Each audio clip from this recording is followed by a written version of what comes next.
Welcome to our review of Da Young. If you like this video, please give it a thumbs up, share it, and make sure to subscribe to our channel. Da Young is an adventure survival game with a heavy focus on exploration and parkour. In fact, most of your time in the game is spent exploring its picturesque Mediterranean island. The game's greatest asset is its parkour elements and the perfectly designed locations, even if they do suffer from a few navigational issues. The game's female protagonist Daphne can slide and climb her way around any obstacle. It's unfortunate though that more often than not her obstacle is a locked door. Coming across a new location is usually the same. You're looking around for the door. You try to open it and the dreaded "you need a key" message pops up, which makes you frustrated, and then you go do your exploring elsewhere. Suddenly you come across a dirt patch on the ground, but oh wait, you need a shovel to dig it. Progression is constantly blocked by annoying backtracking and item fetching that serve as nothing but unnecessary padding.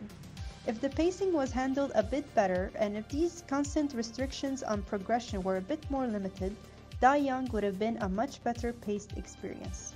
Let me tell you how my first few hours of Da Young were like.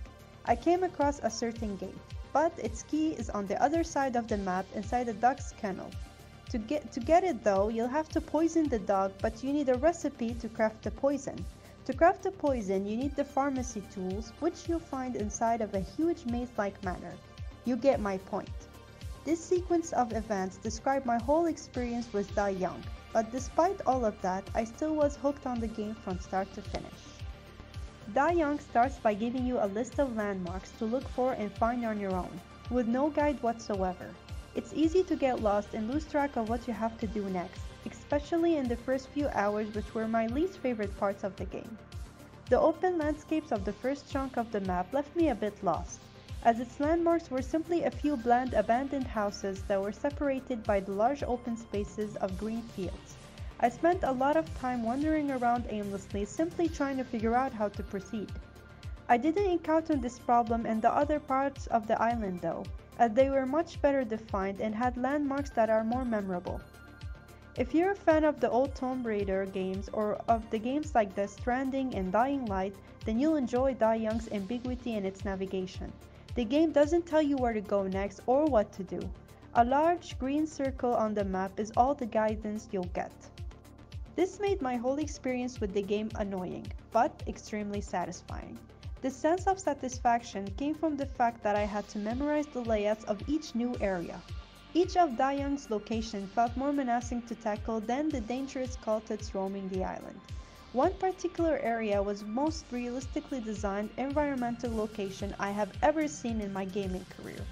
It perfectly missed the verticality of its high ledges with the vagueness of its twists and turns. Da Young left me a bit conflicted. I had felt the same way I did when I first played Dark Souls. I loved it because it had gave me this sense of fulfillment, but I also hated that I wasted so much time trying to overcome its challenges. One thing I'm certain of though is that I spent many long uninterrupted sessions despite my grievances. Exploration is enhanced by the gory imagery of disemboweled and decapitated corpses of the poor tourists who dared visit this mysterious island. There's plenty of blood and separated limbs to come across in Da Young, so it's definitely not a game for the squeamish. The island is beautiful and realistic, but the interiors of some of the early locations felt a bit drab. The island is as hostile as it is picturesque. It's filled with lunatic cultists that are hell-bent on murdering you. You can arm yourself with a variety of melee weapons such as wrenches, knives, and crowbars, but it's better if you just keep yourself out of harm's way. When starting out, you don't have much space in your inventory. You'll be forced to limit yourself to carrying only a handful of weapons and health items. This forces you to go into hiding. However, once you upgrade your backpack, you'll be able to spam use as much health items as you want, making most fights a walk in the park. The traversal animations are fluid enough, especially when you are climbing one of the many towers or small mountains of the game while the synth music blasts in the background. At times, the sense of gaining momentum and jumping from one platform to the other while being a step away from falling to certain deaths was exhilarating to say the least. There is one issue that I had with the animations though. The hands don't probably connect to the holds when climbing at times. The game also uses the same animation for climbing the holds as it does for climbing the ladders, which felt a bit sloppy on the developer's behalf. This lack of attention to detail really hurts the overall presentation of the game, and so does the messy UI. You'll find notes written by the inhabitants of the island scattered all over the map, but they are at times downright unreadable, as the font's too small and there is no way to magnify it whatsoever. I literally had to get up from my chair and stand in front of the TV just so I can read them. Once you are able to read them though, you'll uncover the dark twisted history of the island and its inhabitants. There is some compelling lore in Die Young, but it also felt that the majority of the developer's love was poured into the second and third acts of the game. The story was cliched and filled with the typical horror tropes. It was mostly straightforward, but it still piqued my curiosity at times.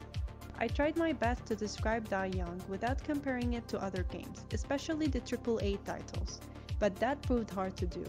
Simply because it's clear that Die Young takes quite an inspiration from games like Dying Light and Far Cry 3, but that doesn't mean it's a derivative experience. It felt like a fresh new idea, because it took some of the elements that made those games a blast to play and mixed them all together. There's no denying that Die Young has its share of flaws, but it's hard not to look past them simply because of its excellent exploration elements, its parkour mechanics, and its persistence in leaving the player to figure things out for himself. The backtracking and the fetch quests hurts the overall experience, and I hope that they would be less prominent if a sequel was made. Die Young gives you more than enough bang for your buck, as it's a lengthy open world experience with plenty of interesting locations to explore and enemies to kill.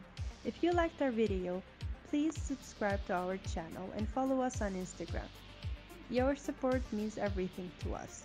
Thank you for watching and see you later.